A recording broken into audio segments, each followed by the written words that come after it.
चाहती हूँ उसे न्याय मिले। आप लोग उसको न्याय दिलवाइए। 200 किलोमीटर प्रति घंटे की तेज रफ्तार से दौड़ती हुई एक कार, एक पोर्श, वो बाइक सवार दो लोगों को इस तरह से उड़ाती है जैसे उनके जान की कोई कीमत ही ना हो। और लड़की 20 फुट ऊंचाई पे जाकर के नीचे गिरती है और लड़का एक कार के नीचे आ जाता है क्योंकि उसकी बाइक भी वहीं पे उसके नीचे आ जाती है। और इतना करने के बाद भी पता है उसे सजा में क्या मिलता है?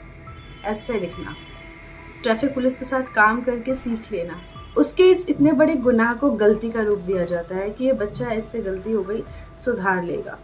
तो आज की कहानी इसी केस के बारे में है जो आप लोगों ने भी सोशल मीडिया पे और हर जगह बहुत जगह सुना होगा। 17 साल के लड़के को 2 लोगों की मौत की सजा सिर्फ ये मिली है। पर क्या है इसकी पूरी कहानी, किन 2 लोगों की जान ली उसने, इन सब के बारे में आज हम बात करेंगे। तो आज की जो सच्ची घटना मैं आपको सुनाने जा रही हूँ वो है पुणे से। महाराष्ट्र का एक शहर है पुणे और यहाँ के नामी गिरामी लोग हैं एस.के. अग्रवाल। तो एस.के. अग्रवाल के पोते ने 12th को पास किया था, मतलब 12th पास करने की उसे बहुत खुशी थी। और एक बिल्डर हैं, इनका पॉलिटिक्स में बहुत नाम है, तो इसलिए इनके पास पैसा भी बहुत है, 600-700 करोड़ के ऐसी टर्नओवर है इनका, तो काफ़ी नामी लोग हैं। तो अब 12th पास करी थी तो सेलिब्रेट करना तो बनता था। तो इसके फ्रेंड्स ने बोला कि सेलिब्रेशन तो बनती है, तो उनके पोते ने बोला बिल्कुल बनती है। इन लोगों ने डिसाइड किया कि हम पार्टी करेंगे सैटरडे नाइट को। तो जब वो सैटरडे नाइट को पार्टी करने की सोचते हैं तो वो एक पब में जाते हैं। मुंडवा की एक जगह है वहीं पे पुणे के पास, तो वहाँ एक पब में जाते हैं। वहाँ जाके वो पार्टी करते हैं। तो ऑलमोस्ट 90 मिनट्स और 1 आवर वहाँ पे रहते हैं और वहाँ पे जम करके जो भी खाना पीना होता है वो करते हैं। उसका बिल सुन के आपको समझ आ जाएगा कि वो लोग क्या कर रहे होंगे वहाँ पे। और कुछ फोटोज़ भी हैं जो मैं आपको दिखा रही हूँ, उससे भी आपको पता चल जाएगा कि वो लोग क्या कर रहे हैं वहाँ पे।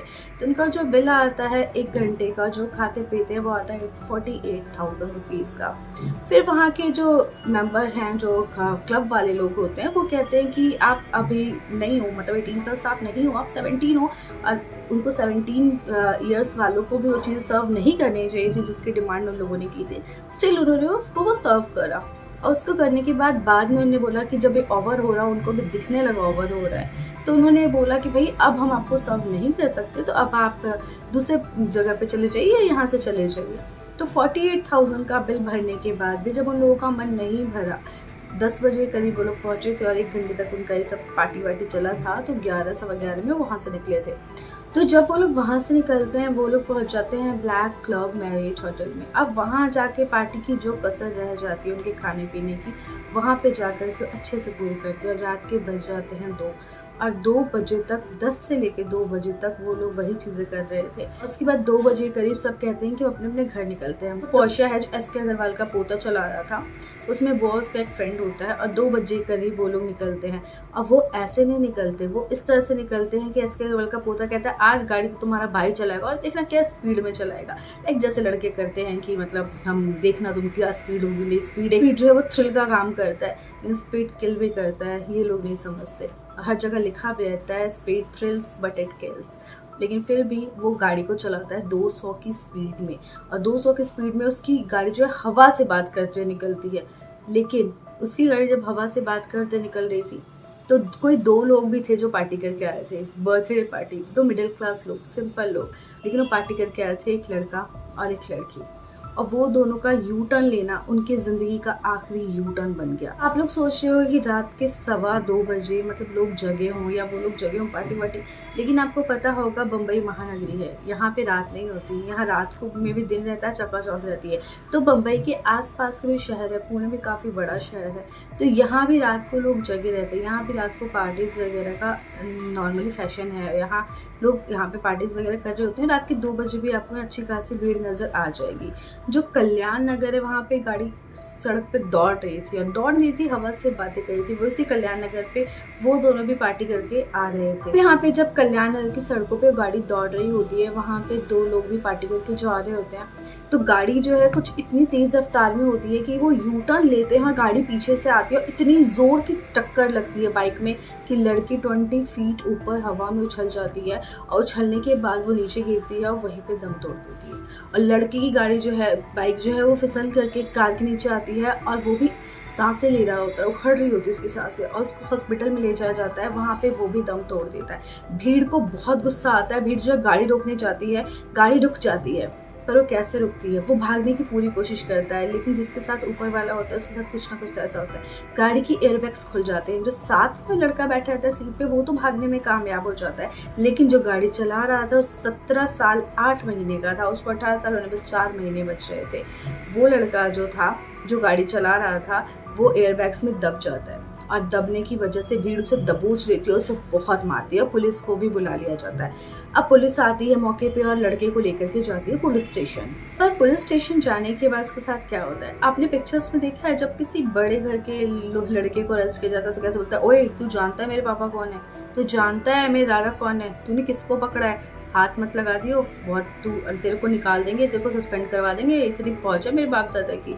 सेम चीज़ होता है रियल में भी। जब बाप दादा की पहुंच ऊंची हो ना और हमें लगता है कि वो हमें बचा लेंगे, तो हम जाके पुलिस स्टेशन में यही बातें बोलते हैं। तो उसने भी पुलिस स्टेशन में जाकर के बोला, वो हाथ मत लगा दियो, तू जानता नहीं मेरे दादा कौन है, एस के अग्रवाल मेरे दादा है, हाथ मत लगा दियो। तो जैसे वो लोग नाम सुनते हैं उनका, अपना रवैया ढीला कर लेते हैं और उसको पुलिस स्टेशन में पिज़्ज़ा बर्गर सब कुछ अवेलेबल करवाया जाता है, क्योंकि उसको भूख लगी होगी ना। उसने कुछ थोड़ी ना किया था, वो तो दूध पीता बच्चा था, ग्राइप वाटर पीता था, उस बच्चे ग्राइप वाटर के अंदर थोड़ा बहुत कुछ मिला के दे दिया गया। और छोटा सा बच्चा था, खिलौने वाली कार ले रखी थी उसने, और वो तेज स्पीड में अपने आप ही हो गई। उसका थोड़ी था, ईंट रख दी किसी ने स्टीयरिंग पे और स्टीयरिंग भी दबने लग गई।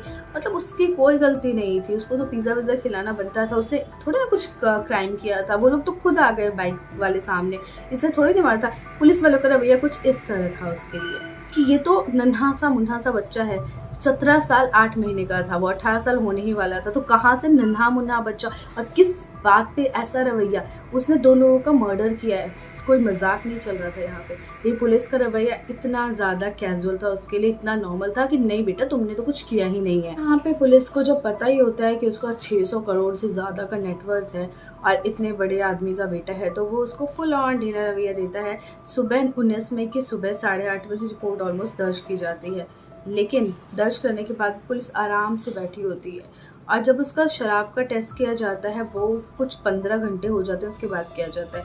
लेकिन अगर आप देखोगे तो शराब के टेस्ट का जो रिपोर्ट है वो 12 घंटे के अंदर लिया जाए तभी आता है, उसके बाद वो नेगेटिव ही आएगा, क्योंकि उसका असर उतना ही रहता है।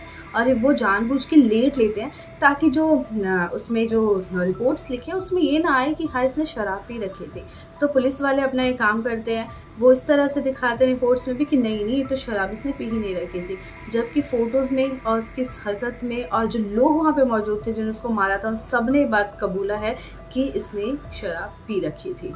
अब उस लड़के को भाई वो नाबालिग कहलाता है, क्योंकि 17 साल 8 महीने का होता है, अभी भी 4 महीने बचे तो नाबालिग कहलाता है। तो उसके खिलाफ कुछ कड़ी कार्रवाई भी नहीं की जा सकती थी। और तो और वो बहुत सस्ती गाड़ी चला रहा था, 3 करोड़ की थी बस गाड़ी, लेकिन उसका रजिस्ट्रेशन तक नहीं हो रखा था। वो 3 करोड़ की गाड़ी का भी कोई रजिस्ट्रेशन नहीं था और वो उसके पास ड्राइविंग लाइसेंस भी नहीं था। लेकिन वो नाबालिग है, उसने गलती से गलती कर दी, उसने कोई गुनाह थोड़ी ना किया। पुलिस ने कुछ इस तरह का रवैया अपनाया, कुछ ऐसा दिखा कि पुलिस भी चाहती थी उसको छुड़वाना, क्योंकि बड़े आदमी का बेटा है, तो आप समझ सकते हो पुलिस ऐसा क्यों करना चाहती थी। सारी रिपोर्ट्स वगैरह बनाने के बाद उसको जो न्यायालय होता है जिसमें ऐसे नाबालिग लोगों की सुनवाई वगैरह होती है उसमें ले जाया जाता है और रिपोर्ट्स जज साहब को पेश किए जाते हैं कि भाई सीधा साधा बच्चा था, छोटी सी गाड़ी लेके घूम रहा था खिलौने वाली, बाइक वाले सामने आ गए, टक्कर लग गई और इसने कुछ पी भी नहीं रखी थी। देखो रिपोर्ट तो बिल्कुल ही क्लियर है, क्लियर चिट्टा है इसका सब कुछ। पता नहीं क्यों लोग इस पे अभी भी कार्रवाई करने की सोच रहे हैं। तो आप इसको बस देखो, इन्फ्लुएंस में तो कौन आ जाए। जज साहब ने जब उसकी शक्ल देखी उनको भी बहुत मासूम सा सीधा साधा बच्चा लगा। जज साहब ने भी जो अपना जो न्याय है वो कुछ इस तरह से दिया कि 300 वर्ड्स का आप निबंध लिख दो एक इस ट्रैफिक के नियम के ऊपर, सेफ्टी के ऊपर, और इस बच्चे की काउंसलिंग करनी चाहिए डॉक्टर्स वगैरह के साथ, ताकि ये भविष्य में ये छोटी मोटी गलतियां ना करता फिरे। और इसको जो है सेफ्टी रूल सिखाने के लिए ट्रैफिक पुलिस वालों के साथ कुछ टाइम के लिए रख देते हैं हम, ताकि ये सेफ्टी के रूल सीख जाए। बस ये कह के उसको वहाँ 15 घंटे के बाद न्यायालय से निकाल दिया गया, उसको जमानत मिल गई। 2 लोगों का मर्डर करने के बाद, 2 लोगों को जान से मारने के बाद उस आदमी को, उस लड़के को जो कि बच्चा कहीं से भी नहीं था, 4 महीने वो बालिग होने वाला था, उसको जमानत मिल गई। लेकिन ये 2 लोग कौन थे जो मरे थे, इनके बारे में किसी को नहीं पता था। इन 2 लोगों की फैमिली क्या थी, इनका बैकग्राउंड क्या था, इनके पीछे आंसू कौन बहा रहा था, ये बात किसी ने जानने की कोशिश नहीं की और उनके मरने के बाद उनके कातिल को इतनी आराम से, इतनी आसान सजा दे करके छोड़ दिया गया। उन मृतकों के माँ बाप कहीं अपने आंसू बहा रहे थे और यहाँ पे किसी को पता नहीं था कि वो कौन है, क्या करते हैं, कहाँ से आए। लेकिन अब जो ज़माना है वो सोशल मीडिया का है, अब जो ज़माना है फ़ोन का है, अब चीज़ें इतनी तेज़ी से वायरल होती है। तो जब ये दुर्घटना घटी, सीसीटीवी फुटेज में भी कैद हुई, लोगों ने इसकी वीडियोस भी बनाई, जब वो मार रहे थे उसकी वीडियो बनी है, जहाँ उसने शराब वगैरह पी उसकी भी सीसीटीवी फुटेज वगैरह आई और सब कुछ वायरल कर दी गई। और जब ये चीज़ें तेज़ी से वायरल होने लगी तो बड़े बड़े लोगों तक भी पहुंचने लग गई और इस केस ने उसके बाद तूल पकड़ा। अदरवाइज वो 15 घंटे के अंदर छूट करके अपने घर चला गया था। उसको लग रहा था सब कुछ बंद हो गया, मैंने तो कुछ किया ही नहीं है और मैं ये हमेशा कर सकता हूँ, मुझे इस तरह से छोड़ दिया जाएगा। एक अपराधी के मन में तो यही आएगा ना, जब उसको छोड़ दिया जाए कि अब कल को भी मैं अगर तेज रफ्तार में चलाता हूँ और किसी को कुछ करता हूँ तो मुझे इस तरह से छोड़ दिया जाएगा, क्योंकि मेरे पापा और दादा तो बहुत ही बड़े लोग हैं, हमारा कोई क्या ही बिगाड़ लेगा। जब ये चीज़ें सोशल मीडिया पे वायरल होती है तो एक मीडिया कर्मी पहुंचता है उन लड़के और उस लड़की के घर और उन लोगों की वीडियो को करता है वायरल, जिसमें देखता है उसकी माँ का जो रो के है वो बुरा हाल है और वो कह रही है कि मुझे मेरी बेटी को न्याय दिलाओ, मेरी बेटी को न्याय दिलाओ। और वीडियो बहुत ही तेज़ी से वायरल होता है। ये सोशल मीडिया है जिसकी वजह से उनको इंसाफ मिलने लगा, अदरवाइज तो किसी को पता ही नहीं चलता कि ये लोग थे कौन। अब यहाँ से पता चलता है उस लड़की के घर वालों के बारे में। वो सुरेश कोष्ठा की बेटी होती है जो कि जबलपुर में रहते हैं, अश्वनी कोष्ठा, और वो अच्छे से कंपनी में काम कर रही होती है अमेजन में, और फिर वो स्विच करके जॉनसन एंड जॉनसन में जाती है। वो उस कंपनी में काम कर रही होती है, काफ़ी अच्छा खासा कमा रही होती है और काफ़ी मिडिल क्लास फैमिली से होती है। वही अर्निंग का स्रोत होती है अपने घर में, जिसकी कमाई का कुछ हिस्सा घर में आता था तो घर का जो खर्चा पानी अच्छे से चलता था। यहाँ पे जो लड़का होता है वो भी एमपी का ही रहने वाला होता है, उसके पापा का नाम ओम प्रकाश होता है, वो भी वहाँ पे काम कर रहा होता है और दोनों अच्छे दोस्त होते हैं और ये दोनों मिडिल क्लास फैमिली से बिलोंग करते हैं। अब लड़की जो है अपना काम वाम खत्म करके जब रात को आ रही होती है तो वो फ़ोन करती है अपने फ्रेंड को कि बर्थडे पार्टी तो आपको देनी पड़ेगी। तो वो दोनों फिर बर्थडे पार्टी लेने के लिए, मतलब पार्टी करने के लिए जाते हैं और पार्टी करके ही वो दोनों लौट रहे होते हैं। खाना वाना खाने के बाद जब वो लोग लौट रहे होते हैं तो यू टर्न लेते हैं और उधर से कार आके उनको टक्कर मार देती है। अब उनके घर में रो रो के हाल हो रहा है, उनके घर की रीढ़ की हड्डी थे वो दोनों, उन दोनों को ही मार दिया गया। एक जगह अमीर बाप का बेटा जिसके लिए तो ये छोटी मोटी रकमें कुछ नहीं होती, लेकिन दूसरी तरफ वो मिडिल क्लास लोग जो कमा के अपने घर में पैसे देते थे और आज उनके घर का आय का स्रोत, उनके बच्चे, उनका घर का जलता हुआ चिराग कुछ उस लड़के की वजह से छिन गया। और सिर्फ लड़के का दोष ही नहीं दूंगी मैं, परिवार का दोष होता है। बच्चे की परवरिश हम शुरू से करते हैं। अगर माँ बाप रोकते कि तुम 17 साल के हो, कार नहीं चला सकते, ऑटो से जाओ, मेट्रो से जाओ, कैसे भी जाओ, तुम कार लेके नहीं जाओगे तो क्या वो बच्चे कार लेके बाहर आते। यहाँ पे सिर्फ बच्चे की गलती कही जाएगी। शुरू से ही माँ बाप की परवरिश होती है, गलती उसकी होती है, सिर्फ बच्चे की नहीं होती। यहाँ पे उस लड़के और लड़की को भी नहीं पता था कि ये उनकी आखिरी पार्टी होगी और इस तरह से उनके साथ हो जाएगा कि वो उनका आखिरी दिन होगा, आखिरी पार्टी होगी, आखिरी बार साथ में होंगे, अपने घर वालों से जो बात उन्होंने की होगी वो आखिरी बार होगी। ये सारी चीज़ें उनको भी नहीं पता थी और ये केस तो दब जाता अगर सोशल मीडिया पे इस तरह से वायरल नहीं होता। अब जो वायरल होने लगा तो राहुल गांधी ने भी ट्वीट करके नरेंद्र मोदी से कहा कि आप सिर्फ क्या अमीरों की बातें सुनते हैं, इन लोगों को भी देखिए, जो चीज़ें हो रही है इसके ऊपर भी आप नज़र डालिए। और ये ट्वीट जो है आप समझ सकते हो कि राहुल गांधी ने किया, नरेंद्र मोदी को इतने बड़े पैमाने पर चल रहा था तो कितना ज़्यादा बड़ा ये तुल पकड़ रहा था मामला, क्योंकि सोशल मीडिया जो इतना ज़्यादा बढ़ चुका है तो सोशल मीडिया पे जब ये केसेस आते हैं ना, इस तरह के केसेस, और अब ये केसेस तुल पकड़ रहा है, वापस उसको अरेस्ट किया गया है और अब उसको शायद सज़ा मिलेगी अच्छी खासी, जो कि मिलने वाली ही है, शायद 10-15 साल की सज़ा या कुछ इस तरह का। अब वो एक्शन लेने वाले हैं उस लड़के पे और उसके पापा को भी गिरफ्तार किया गया है, दादा के बारे में भी मिली। अब इनका जो है छोटा राजन के साथ भी लिंक होने की बात बाहर आई। इल्लीगल ये बिल्डर का काम करते थे, उस चीज़ में भी इल्लीगल बहुत सारे काम बाहर आए हैं। तो ये सारी चीज़ें अब धीरे धीरे करके बाहर आ रही है जब ये मामला तुल पकड़ रहा है, तो बहुत सारे काले कारनामे भी बाहर आ रहे हैं उस घर के, उन लोगों के कि उनने क्या किया था। और यहाँ पे किसी लेडी ने जाके फिर ये भी बताया कि ये लड़का जो है स्कूल में भी बहुत दादागिरी करता था, इसने मेरे बेटे के साथ भी बहुत गलत हरकत की और मुझे अपने बेटे का नाम उस स्कूल से कटवाना पड़ा। तो ये कुछ इस तरह की फैमिली थी जो अब जा करके गिरफ्त में आई है, अब जाके हिरासत में आई है। बड़ा नाम अब काम नहीं आएगा क्योंकि सोशल मीडिया बहुत बड़ा हो चुका है और अभी भी इस केस में और चीज़ें होनी बाकी हैं, लेकिन उस लड़के और लड़की को इंसाफ ज़रूर मिलेगा। और सोशल मीडिया बहुत ज़्यादा हाईलाइट होता है। अगर कोई केस जल्दी सॉल्व करवाएं तो अगर सोशल मीडिया पे वायरल हो जाए तो बहुत इजीली और जल्दी सॉल्व हो जाता है। तो आप क्या कहना चाहेंगे इस केस के बारे में, कमेंट करके हमें बताइएगा। हमारे चैनल पे अगर आप नए हैं तो इसे सब्सक्राइब कर लीजिएगा, साथ में इस वीडियो को लाइक एंड शेयर भी कर दीजिएगा।